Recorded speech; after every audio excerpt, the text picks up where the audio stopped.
Yo, what's up and hello everyone. So today is nasa bahay tayo. So ang araw natin ngayon is Tuesday.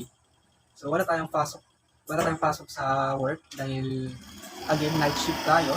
So mamaya pa yung pasok natin sa work, mamayang gabi. So sa video na to, mayroon lang akong gustong linawin dahil maraming ano, sa mga hindi nakakalam, meron tayong Facebook page na kung saan ginagamit ko yun or ino-open ko yun dati nung gumagawa pa ako ng mga drinks or mga binibentan drinks, no, like coffee, drinks na nakikita nyo sa YouTube channel natin yung mga pinaggagawa kong video. So, meron akong page na kung saan yun doon ko ina-upload yung mga gawa kong video sa mga drinks na yun. At kanina lang, inopen ko siya at may mga message doon or comments na mga nanonood sa Facebook page natin na nagtatanong kung bakit hindi na ako nag-upload or hindi na ako nag-video or nagpo-post ng mga video na kung saan is gumagawa ko ng mga drinks or nagbibenta ko ng mga drinks. So, sa video na to is pag-uusapan yun natin.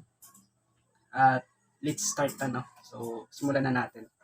So, the reason why kung bakit hindi na tayo nag-upload doon or nag-upload ng mga video about sa paggawa ng mga drinks is because hindi na tayo nagbibenta or tinigil na natin yung business natin na paggawa ng mga drinks or pagbebenta ng mga coffee.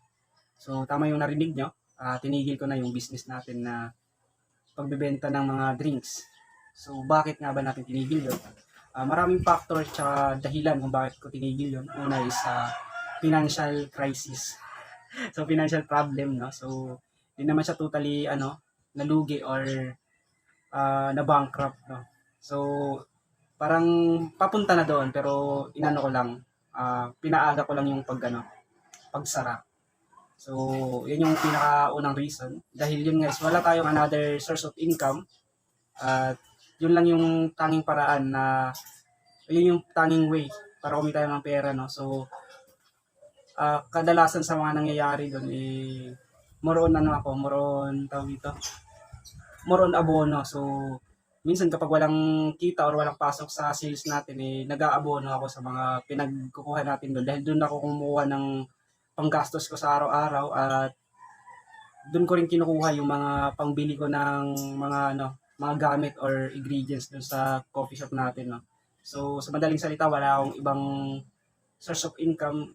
Yun lang yung tanging source of income natin, yung coffee shop. So, nung nagkaroon ng problem sa loob, nahirapan tayo makaahon, no? So, yun yung isang dahilan. So, pangalawa, wala siyang pasok. So, walang pasok yung school nung tinigil ko yun. So, kapag walang pasok yung sa school, alam niyo naman yung shop natin is nasa loob ng subdivision. So, nagkakaroon lang tayo ng sales or nagkakaroon lang tayo ng customer kapag may pasok dahil yung mga bata na nabili sa atin is galing doon sa school na kung saan is malapit lang sa subdivision namin. So, nagkakaroon tayo ng sale dahil yung guys may pasok at napupuntahan tayo ng mga bata or customer na pumapasok doon sa school. So, nung mga araw na sinara ko is bakasyon siya. So, almost 2 months din. So, almost 2 months din tayo walang sale, no? So, kakaunti lang. May mga napasok doon, randomly people lang, yung mga nabisita lang sa subdivision at napapatikim or napapatry sa mga gawa natin. So, iilan lang or pipili lang yung mga bumibili doon. So, yun din yung dahilan kung bakit humina yung sale natin. So, baka suggest kayo na bakit hindi ka mag-online or mag-free deliver. So, ginawa ko na yon at medyo nahirapan din ako dahil sa mga hindi nakakaalam, ako lang mag-isa yung nagmamanage dun sa shop na yon. At kapag ginawa ko yon, wala akong service, no? So kapag may umorder sa akin online at malayo sa shop ko, walang magbabantay dun sa shop or walang magdi-deliver ng order nila, no? So yun yung dahilan kung bakit hindi ko rin nagawa yung ganong way. Hindi ko pa siya nagawa ng paraan kung paano ko isosolve yun. Pero yun guys, mahihirapan talaga ako na gawin yung ganong way of selling, no? So yun yung pangalawa. So pangatlo, may binabala kasi akong content in the future at kailangan ko ng pera or financial support kumbaga. So nag-decide ako na itigil na muna or unahin ko yung pag-iipon dahil yun guys, hindi naman tayo nakakapag-generate ng pera doon gaano doon sa sa business natin or small business natin. So pinili ko na mag-work at kahit pa paano makakapag-ipon tayo ng kakaunti or kahit kakaunti lang na pera, no? Para ma-support yung ganong business or content natin in the future. So yun yung dahilan din kung bakit nag-decide na talaga ako na itigil yun. Dahil yun guys, kailangan ko ng pera or kailangan ko ng source of income para magawa yung ganong content. Dahil sa future content ko is kakailanganin ko talaga ng medyo pera na pwede natin magastos or magamit sa ganong content, no?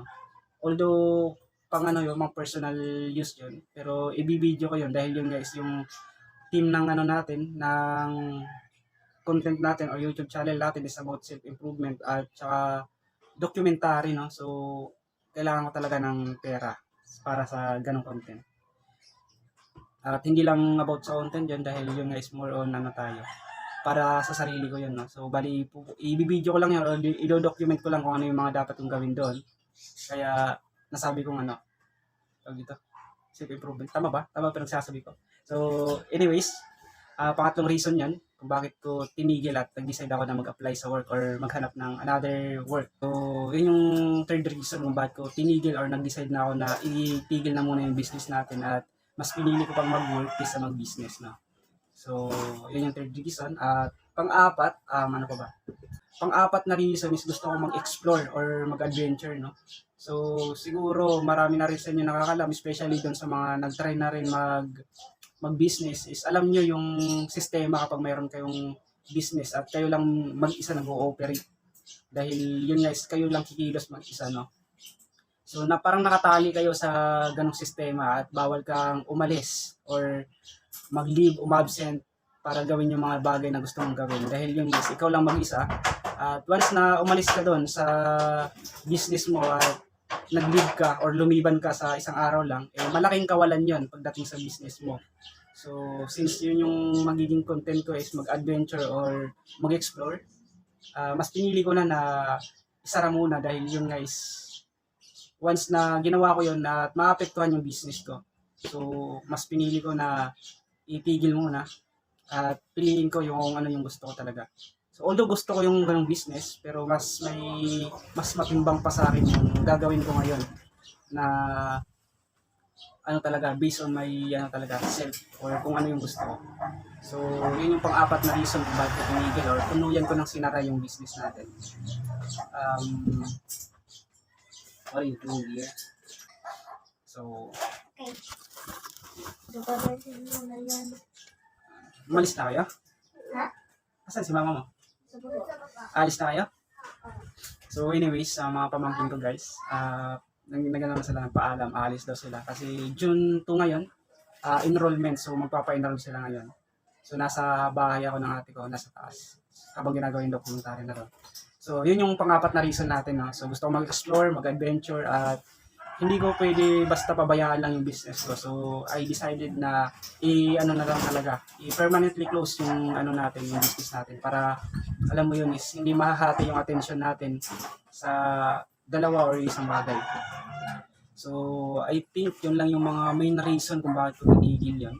So, sa mga followers na pinalo tayo sa paggawa ng mga videos or content sa mga drinks, kung magtatanong kayo about doon, kung babalik pa ba or magtatangka pa ba ako na pasukin yung ganong way ng business, yes po. Like what I said sa previous upload ko, nagpapahinga lang tayo at nag-iipon ng energy at knowledge para in case na pumasok tayo sa ganong sitwasyon, hindi na tayo mga pa. Like, hindi na tayo mag-start to zero. So, babalik pa rin tayo, pero hindi ngayon. At siguro, babalitaan ko na lang kayo kapag mag-open na tayo ng another business na katulad sa ganung business na ginagawa natin. So, yun lang. Gusto ko lang i-address or sabihin kung bakit hindi na ako nag-upload ng mga videos about sa paggawa ng mga content. Dahil yun guys, may mga followers tayo na naghahanap or nagtataka kung bakit wala na tayong upload about doon or bakit wala na tayong update sa pinagagawa natin. So, yan po yung reason. At ngayon is nag-work tayo. So, corporate world tayo ngayon. Nagtatrabaho tayo sa isang kumpanya na kung saan medyo kumikita rin naman. So, since wala naman tayong binubuhay, so I think makakapag-ipon tayo or makakapagtabi tayo ng kakaunting piranggot ng sahod natin. No? So, yun yung gagamitin natin na pang gastos natin sa mga future content natin or sa mga future documentary na gagawin ko. So, hanggang dito na lang. At magre-ready na ako dahil marami pa tayong gagawin at mamaya may pasok ako. So, nagbabalak ako magpagupit. Medyo pagpasensya nyo na yung background natin dahil maingay, no? So, kanina nagbabalak ako magpagupit pero medyo ano pa naman, medyo hindi pa naman malagaw. So, baka siguro next week na lang. Anyways, isa rin pala sa mga dahilan kung bakit di ako nakagawa or di ako nakapag-upload ng mga video nitong mga nakarang buwan yun guys, nasira yung cellphone natin at like what I said kanina, wala tayong another source of income. So, nahirapan tayo makapagpaayos o makabili ng device para makapag-video, no? So, ngayon lang din. At yung ginagamit kong camera is old camera pa rin to, yung cellphone na pinaggagawan ko ng video dati. So, pinaayos ko lang. So, hanggang dito na lang.